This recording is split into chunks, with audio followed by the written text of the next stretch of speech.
Assalamualaikum warahmatullahi wabarakatuh. Selamat berjumpa para mahasiswa sekalian di dalam mata kuliah filsafat. Pada kesempatan ini Bapak akan memperkenalkan diri dulu. Nama Bapak Riza Pahlipi seperti yang tertulis di sana.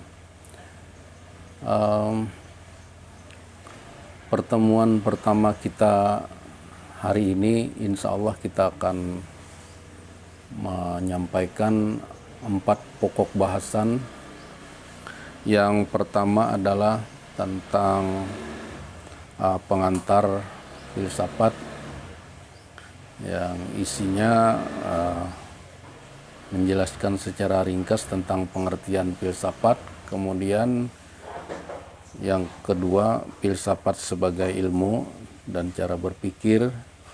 Yang ketiga, kedudukan ilmu, filsafat dan agama.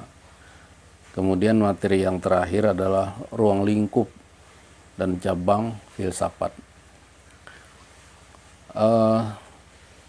Sebelumnya Bapak memohon dengan hormat kepada ketua kelas nanti tolong Bapak dikirimi daftar nama teman-teman yang mengambil mata kuliah filsafat ini dalam bentuk file ya. Baik, Bapak mulai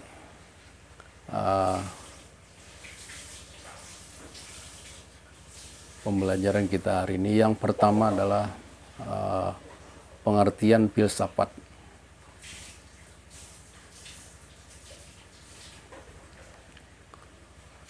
Pengertian filsafat secara etimologis atau secara bahasa ada 2 pengertian ya. Yang pertama, filsafat ini dia berasal dari bahasa Yunani yaitu filosofia yang terdiri dari 2 kata yaitu philen yang berarti mencintai dan sophos yang berarti bijaksana. Nah, pengertian pertama ini maka filsafat itu berarti adalah mencintai hal-hal yang bersifat bijaksana. Kemudian pengertian kedua secara bahasa adalah filsafat itu mengacu pada kata philos yang berarti teman atau sahabat dan sophia yang berarti kebijaksanaan. Nah, sehingga filsafat di sini berarti adalah teman kebijaksanaan. Nah, kata sophia atau kebijaksanaan ini meliputi beberapa hal. Yang pertama adalah kerajinan, kedua kebenaran pertama, yang ketiga pengetahuan yang luas, yang keempat pertimbangan yang sehat, yang kelima kebijakan intelektual, dan keenam kecerdikan dalam memutuskan hal-hal yang praktis. Nah, pengertian praktis filsafat itu berarti alam pikiran atau alam berpikir. Nah, sehingga berfilsafat itu bisa diartikan adalah berpikir secara mendalam dan sungguh-sungguh sehingga dapat mencapai hakikat kebenaran. Nah, orang yang piawai berfilsafat biasa disebut dengan filosof. Filsafat itu adalah hasil akal atau olah pikir seorang manusia yang mencari dan memikirkan suatu kebenaran dengan sedalam-dalamnya. Atau dengan kata lain, filsafat ilmu adalah ilmu yang mempelajari dengan sungguh-sungguh hakikat kebenaran sesuatu. Jadi, tujuan berfilsafat adalah ingin mendapatkan kebenaran yang hakiki. Nah, arti hakiki itu adalah berupa berita atau kabar yang sesuai dengan kenyataan.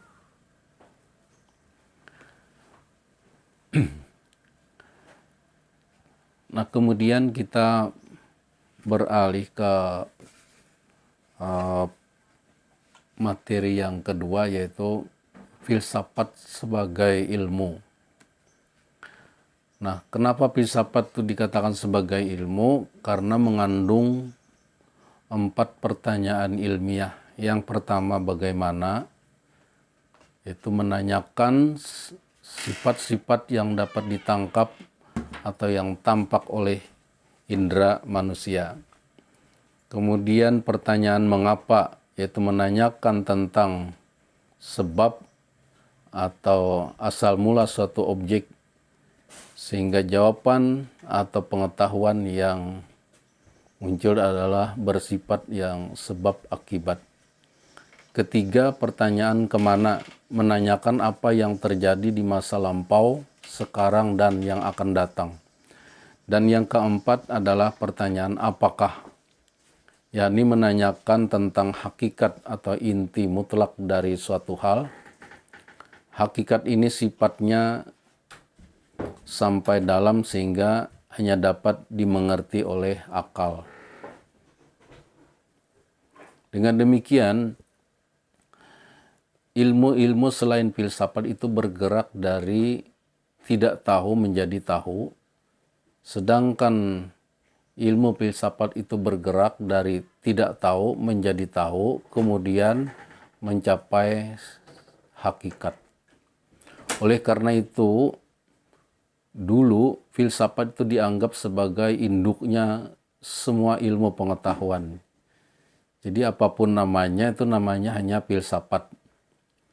Nah, dalam perjalanannya atau katakanlah kemajuan dari zaman ke zaman, maka satu demi satu cabang-cabang ilmu pengetahuan itu memisahkan dari induknya filsafat menjadi cabang-cabang ilmu yang punya ciri khas dan berdiri sendiri.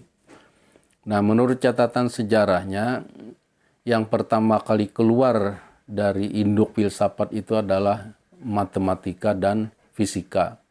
Nah, kemudian diikuti oleh yang lainnya, seperti biologi, astronomi, kedokteran, sosiologi, sejarah, dan lain-lain.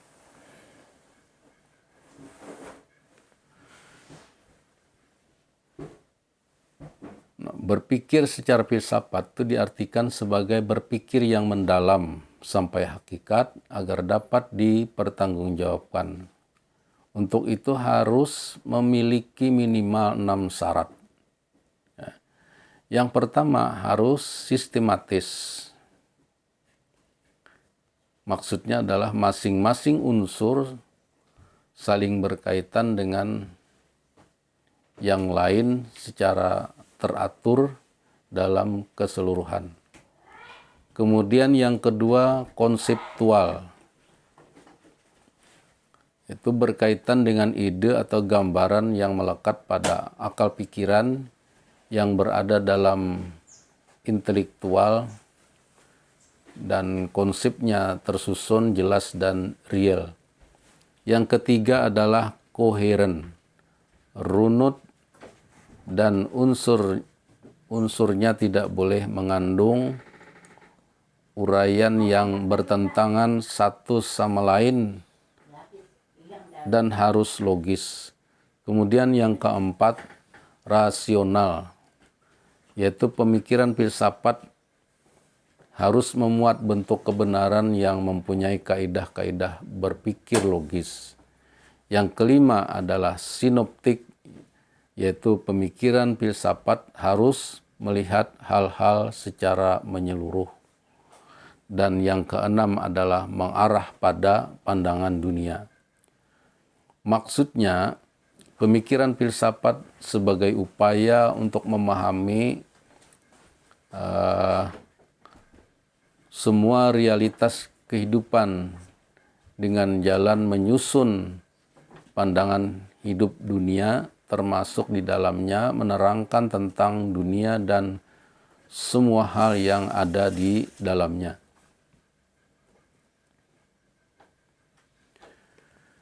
Nah, kemudian yang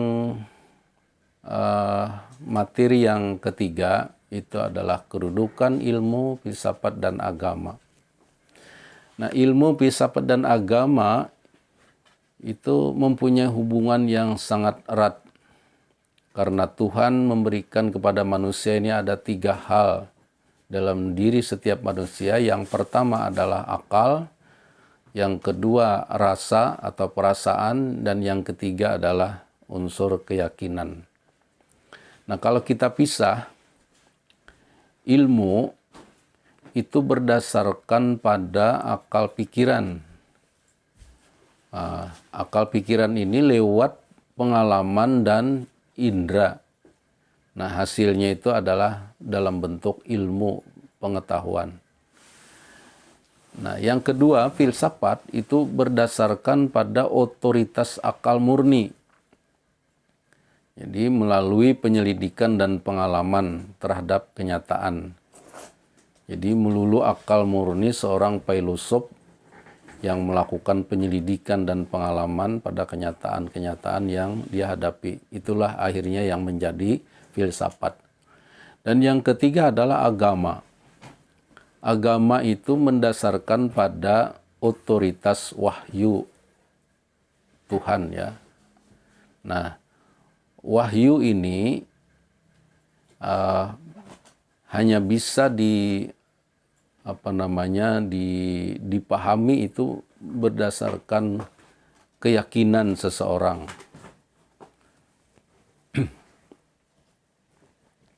Nah, ada catatan seorang filosof yang bernama Profesor Nasrun, sarjana hukum.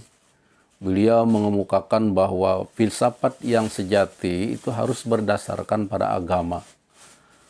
Karena filsafat yang semata-mata hanya berdasarkan akal pikiran saja tidak akan memuat kebenaran objektif. Karena apa? Karena kesanggupan akal manusia itu pasti terbatas, terutama dalam rangka memahami hal-hal yang gaib yang ada di sekitar manusia. Nah, kita ambil contoh misalnya perkara-perkara gaib yang ada di sekitar kita, misalnya tentang hujan, ya. Peristiwa hujan ini adalah kita mengenal sebagai peristiwa alam yang tadinya dia dari hal-hal yang dari gaib. Maksudnya kita tidak tahu kapan hujan akan turun, di mana hujan akan turun, seberapa banyak air yang akan turun, dan seterusnya. Itu tidak ada yang mengetahui manusia ini. Karena itu dinyatakan di dalam kitab suci itu ada di dalam, kalau agama Islam itu di dalam Quran surah Luqman ayat yang terakhir. Jadi hujan itu sebenarnya adalah peristiwa gaib. Nah, peristiwa yang gaib ini untuk bisa memahami dengan baik, tentu kita harus mendapatkan penjelasan atau keterangan dari wahyu Allah. Jadi akal kita tidak bisa bermain di sini. Tidak ada manusia yang bisa menentukan hujan pasti turun di daerah mana. Tidak ada yang tahu dan tidak ada yang pasti gitu. Jadi yang hanya ada itu hanya mereka membuat sebuah perakiraan, ya, atau dugaan saja. Ya, tentu saja kadang tepat, kadang tidak tepat, ya. Jadi ini salah satu contoh peristiwa yang gaib. Nah, yang lain-lain juga ada, tentang jodoh misalnya, tentang rezeki. Nah, apalagi kalau yang besar-besar lagi, kalau kita teruskan yang gaib ini, termasuk tentang peristiwa kiamat dan sebagainya, surga, neraka. Tidak ada yang bisa membuktikan dengan sangat konkret, ya. Tetapi di sini kita cukup sekali lagi hanya mencari dasarnya itu, apakah ada wahyu Allah yang menjelaskan, hanya itu saja. Tidak usah dipikirkan lagi. Oke, lanjut. Nah, kemudian yang materi yang keempat, itu ruang lingkup dan cabang daripada filsafat. Nah, kembali lagi kita sampaikan bahwa sebelumnya itu semua ilmu itu bergabung di dalam induk filsafat tadi. Nah, tapi dalam perjalanannya tadi dikatakan bahwa satu demi satu cabang-cabang ilmu itu memisahkan diri. Nah, tetapi walaupun cabang-cabang itu banyak yang sudah memisahkan diri dari induk filsafat, bukan berarti filsafat itu menjadi hilang. Karena masih ada tersisa nanti beberapa cabang ilmu yang masih kokoh dia berinduk pada filsafat. Nah, dalam PowerPoint ini yang pertama kita bisa melihat filsafat tentang pengetahuan. Nah, tentang pengetahuan ini ada kita kenal dengan nama epistemologi, kemudian ada logika, ada kritik ilmu-ilmu. Kemudian yang kedua, filsafat tentang keseluruhan kenyataan terdiri dari metafisika umum atau disebut juga ontologi. Kemudian ada metafisika khusus yang terdiri dari teologi metafisika, antropologi, kosmologi. Terus yang ketiga adalah filsafat tindakan, terdiri dari etika dan estetika. Dan keempat adalah sejarah filsafat itu sendiri.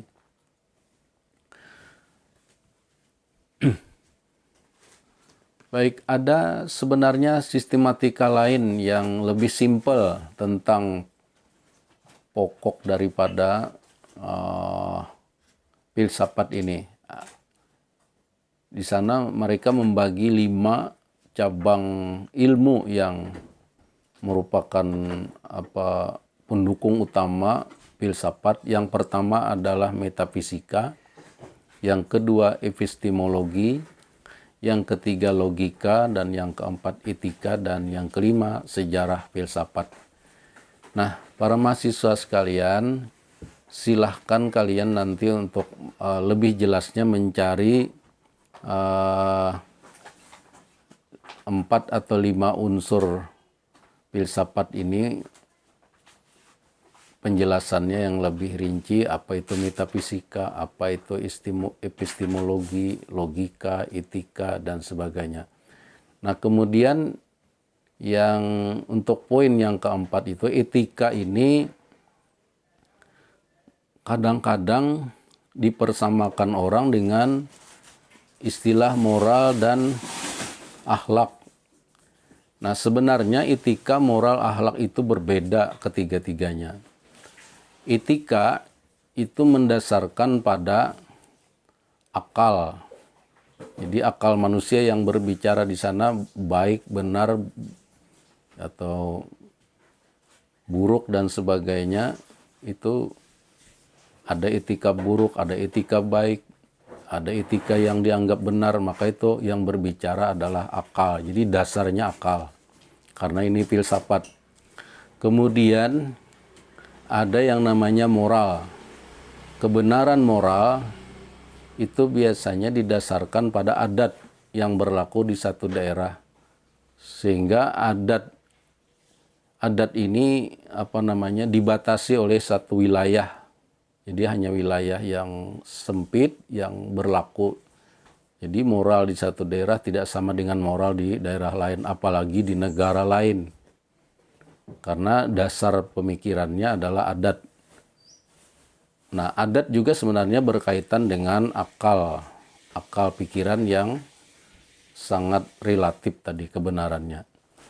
Sehingga adat orang Arab tidak sama dengan adat orang Indonesia misalnya. Nah, kemudian ada akhlak. Akhlak ini dasarnya adalah wahyu Allah. Jadi maksudnya menilai akhlak orang itu baik atau buruk itu berdasarkan Al-Quran ataupun hadis Nabi. Nah, sehingga kebenaran akhlak ini berlaku universal. Ya. Misalnya kita ambil contoh orang yang dermawan, suka memberi, suka menolong, itu nilainya sama saja. Apakah dia berada di Indonesia, apakah dia di Arab Saudi, di Amerika, dan sebagainya. Sama saja, dia orang dermawannya adalah orang yang melakukan akhlak yang mulia, suka menolong, dan tidak hanya satu kali. Tuh. Nah, kemudian kalau kita gali lagi dasarnya, apakah itu Al-Quran atau hadis, cukup banyak itu. Ya. Nah, demikian juga yang buruk. Misalnya akhlak-akhlak tercela, misalnya orang yang merampok, kemudian memfitnah, membunuh, dan sebagainya, itu sama. Ya. Dimanapun dia berada. Jadi berlaku untuk di seluruh dunia. Sehingga kebenaran akhlak ini tidak bisa tidak bisa disempitkan, karena ini berlaku untuk seluruh dunia, karena dasarnya adalah wahyu Allah yang kita tahu semua bahwa tingkat kebenaran wahyu Allah itu adalah mutlak sifatnya. Tidak bisa dibantah oleh akal. Tapi kalau kebenaran pikiran saja itu bisa kadang-kadang ya manusia ini kurang. Tidak mutlak berlaku di seluruh dunia. Nah, ada misalnya contoh pernyataan di dalam Al-Qur'an, kita mengenal ada kalimat kullu nafsin za'iqatul maut. Tiap-tiap diri yang bernyawa atau mempunyai roh akan merasakan kematian. Seluruh dunia, sepintar apapun orang, beragama apapun orang, tidak ada yang berani membantah ayat ini. Karena sifatnya tadi adalah mutlak. Suka atau tidak suka, ya kematian itu pasti berlaku. Ini salah satu contoh. Nah, demikian barangkali untuk pertemuan kita yang pertama ini. Silahkan nanti kalian melihat ringkasan materi ini di dalam di Google Classroom ya. Nah, demikian yang dapat Bapak sampaikan untuk pertemuan kali ini, dan nanti juga akan, karena ini kita sudah kelewatan satu pertemuan, maka langsung saja nanti Bapak kirimkan juga untuk tugas mandirinya. Demikian yang dapat Bapak sampaikan. Assalamualaikum warahmatullahi wabarakatuh.